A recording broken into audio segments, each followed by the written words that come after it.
was fortunate when I joined Atomic Energy to have people who are biotechnologists, and they more or less encouraged me that because of my background and my understanding of genetics, biotech would be the way for me to go. It was initially difficult for me because I was looking at molecular biology along the medical line. I wanted to go back to medical school, but they encouraged me that that understanding is what we need to change agricultural systems. Then after my master's, I realized I needed to be in this space because no real economy around the world had developed without being able to supply its food, its people food. I have come to realize that you need a real visionary, a guiding hand to make you successful. And whenever I prepare presentations, Prof has to go through. And so mentorship for me has, not just in my research career, but also in my communication, has played a key role. And I'm always happy to also mentor others who come into contact with me. I did my BSc in agriculture, and I took the Biotech course you guys are taking now. But at the time, as I mentioned, it was an elective course. Okay, and you all know the nature of the BSc agriculture. You take all courses from level 100, 200, and I think when you get to 300, then you begin to specialize, whether you want to do animal science, crop science, soil science, or agribusiness. From level 100, initially I wanted to do veterinary medicine. So I want to go to animal science department, and eventually, because I want to be a doctor. And since I'm in the agric space, I wanted to be an animal doctor. Even at the time, I didn't know that you can become a crop doctor. But then along the way, I got shifted towards agribusiness and agric-economics. But then I had great mentors, people who inspired me, and one of them is Professor Rick Dankwa, who was then teaching us genetics and even biotechnology. So he managed to, convince me or inspire me to go to crop science department. So there, of course, I took the biotechnology course, and then later on took molecular biology. And of course, then I did my national service. After my master's, immediately I started my PhD in the molecular biology, biotechnology space, and that is what brought me, to get to learn more about the field. It's all about contributing to food security. So far, it's been fulfilling, and I'm really glad I followed my mentor to become a biotechnologist. I would want to find out from my panelists how important is interdisciplinary collaboration in the biotech space. So we have a wide variety of them, some in the media. Prof said animal scientists, but he's also found his way into biotechnology. I would want them to just say something short on collaboration, the interdisciplinary collaboration aspect of biotechnology. How important is it? And can you share an example of one such collaboration you've had? I've come to realize that biotech is interdisciplinary. It doesn't matter where you started from. What matters is how you are able to integrate various parts of your experiences and other people's experiences to apply in your work. Collaboration is key, and we need a team of people. We need molecular biologists, we need plant breeders, we need data scientists, we need communicators, because again, you can develop your products, we said, and if you can't market or send that product to the end user, and that is where biotech has failed over the year, because the work of communicators were not or wasn't prioritized. We were heavy on the science. So particularly interdisciplinary collaboration is key to drive or find solution to the complex problems we have. And so we don't work in silos, we work as a team, and to ensure that we find solutions to the problems of this world. The technology itself is not that simple. If you do biotechnology, you are doing a whole lot of things. Daniel spoke about genetic engineering. You bring engineering also into food matters. Then somebody talks about modified organisms. So we have all these subjects in there, looking at basic biology, applying it in the technological field, applying it in the engineering. Someone talked or asked a question about molecular biology. Now he's moving the whole thing up. So it's complex, but we will try as much as possible to make it simple. I always say that most of us, the scientists, are not able to communicate our own science. And therefore, we will always need the science communicators to help us. I found out that there's a lot of interdisciplinary connection here. Those guys who are in the crop side, they have developed biotechnology to a high level. Animals will have to graze, and they have to eat crop residues. They have to eat crop byproducts. So if there are a lot of fermentation, the GM work done to improve productivity and pest and disease of crops, you can get more crops. Production of crops will be much lower. Cost of production will be much lower than the case of production of animals. So you get more crops and you can feed on more animals. So that's how come I got very interested in the area of crops and shifted a little bit from animals to crops. So if you are in a cocoon like this, my field, you don't look at the other fields, the end result that you are aiming at, you will not move that fast.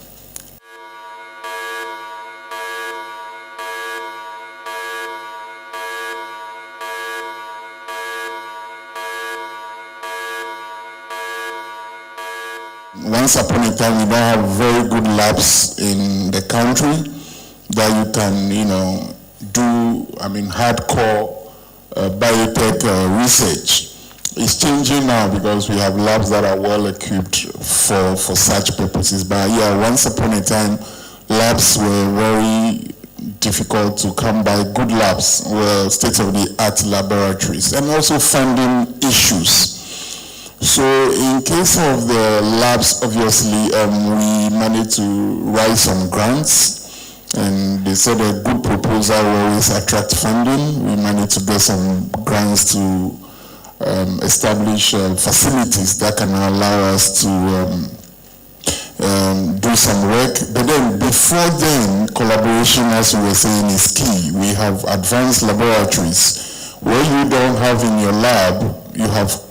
If you belong to good networks, you have colleagues in other labs, maybe not in the country, I'm talking about outside Ghana, who have such laboratories that you can collaborate with. You can do lab visits. If you don't have it in your lab, you visit a laboratory that has it to go and learn.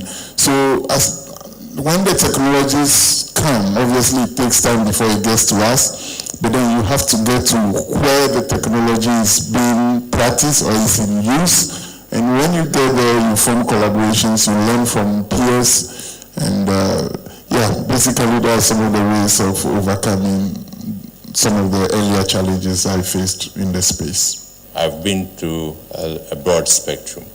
And so the biggest challenge was moving through that spectrum. But what I was able to do was to apply myself. If you go for international meetings, they're looking at CRISPR-Cas9. They're looking at talents. They're looking at even zinc fingers are now considered old. And we've not even started teaching them in our schools. And so that's the biggest challenge I have had, catching up with the technology. I'm looking up to a day where we'll be able to be the ones dictating.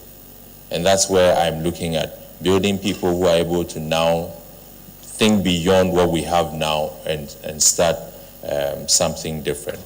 You may be the most brilliant person.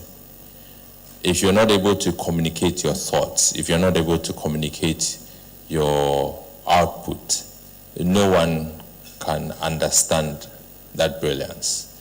And in our part of the world, unfortunately, for those of us who are science biased, we are not taught to communicate. And so I have benefited a lot from Antiama whenever we have these media trainings. I'm sitting there and probably learning more than the media people. I'm learning how to communicate.